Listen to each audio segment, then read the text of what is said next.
Musoro mekutanga rake group rinonza Voice of the Voiceless achibuda muBitterness Family, Patricia JK ari kuti achatanga nekuteverera mari dzevanhu dziri kuna maitete, achirwadziwa nekuti vakapa Mathias Mhere $2,000 asi vaine chikwereti. Welcome back to your channel.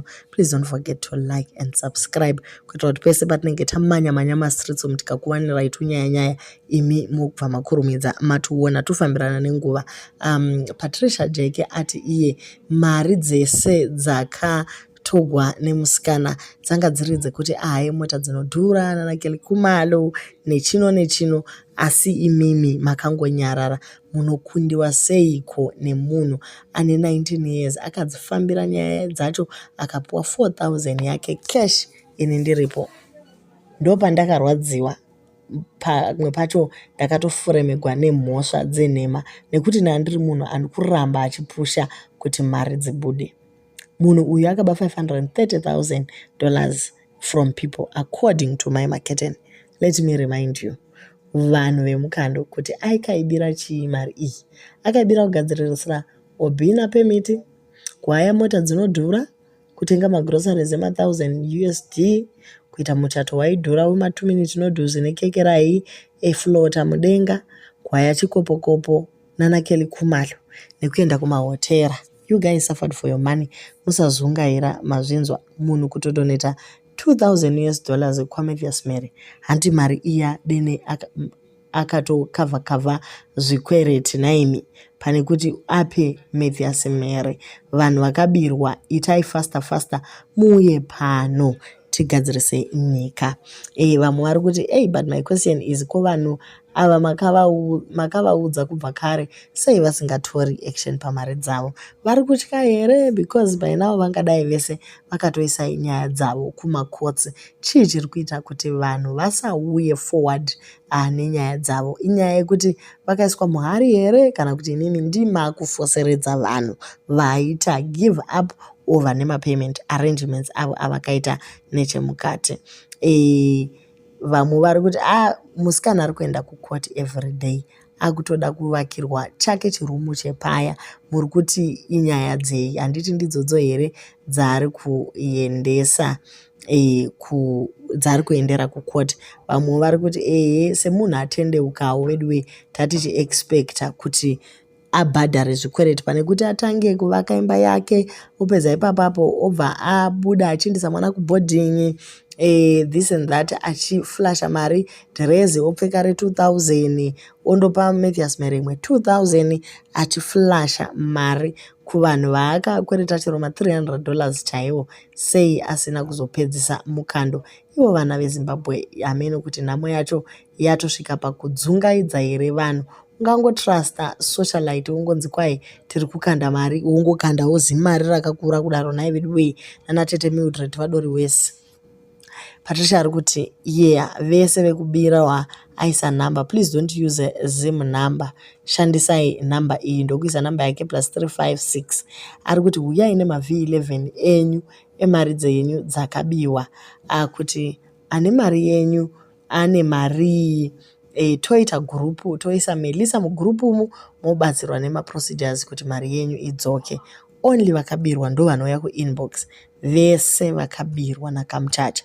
Kozoti vakakweretewa mari vakasadzoswa nevamwewo vanhu vasiri kamuchacha, kamutidzefambire tovafumura, hatidi mbavha pamberi nekugadzira nyika. But vekwamuchacha ndivo vandinoitira for free pasina kuti wifi or airtime yekudzifambira. Vamwewo ava you pay wifi nekuti ndichazofona nekuita malive ndichibvondora mbavha, ende inodzoka mari iyoyo kozi tomuyanika munhu iyeye zvese nembwa dzake nemhuri yake. Justice for the voiceless. So inonzi J4 TV ndo kuchange kuchiitikwa nyaya idzi. Saka musikana ari kuti iye akunze Patricia Mupeti wamatsotsi, uye akumanya ari ega kutanga namazepe, atomanya nenyaya yamazepe, akatoti mazepe ndiri kukupa time shoma yekuti undiudze kuti mari dzevanhu vawakatora uchiti uchavaendesa kuNew Zealand nekuIreland, ukatora mari dzemabhero evanhu kuno kuAfrica ukadhisappear usina kuoneka nekuti waitya kusungwa. Zvese izvi tichazviburutsa paJ4 TV ende tichakuyanika kusvika wabvisa mari dzevanhu. Mari idzi munenge mambodziwaneipiko nekungotrasta munhu achangopinda muisland. But anyway, pane song yaMatthias Mare inoti forgive and forget. Hameno kana makainzwawo dee taregera zvachose kuramba tichingorwa namaititi vanhu havaneti here. Dyirwai mari stereki ndo new strategy iri kuburitswa naPatricia Jeke kuti naiyewo adye mari. Pane vekwamaititi vanzi vachaitirwa mahara kuchishandiswa namba iyoyo iri international. Then ava pane vachazotenga mawifi kunyanya vakadyirwa mari dzavo namazepe vana Joey nevamwe vakadaro zvichingoenderana nekuti zita rabuda nderipi. So guys, ameno kuti tiri kuenda kupi.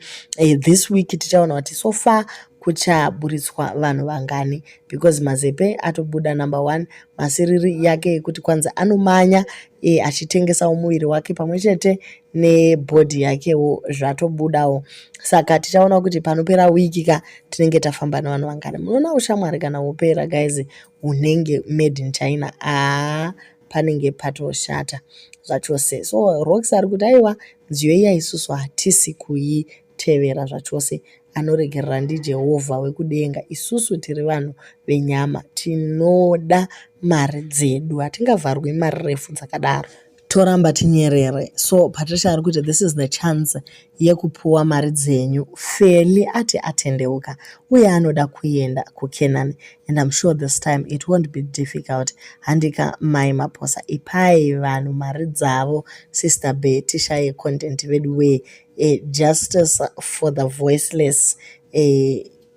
Vamwe vari kuzvifarira zviri kuitiwa izvi vakati aiwa chokwadi kuCanaan hakuendi mbavha. Hakuna Canaan inoendwa kana tichiri kuowa vanhu mari dzavo. Give to Caesar what belongs to Caesar.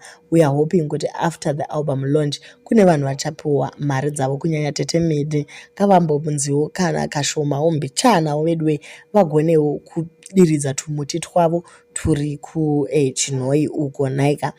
Vamwewo vari kukweretawo mari chero zvishomawo tuma100 vakakandigawo zvima50 vanombowanawo kumboita pisi.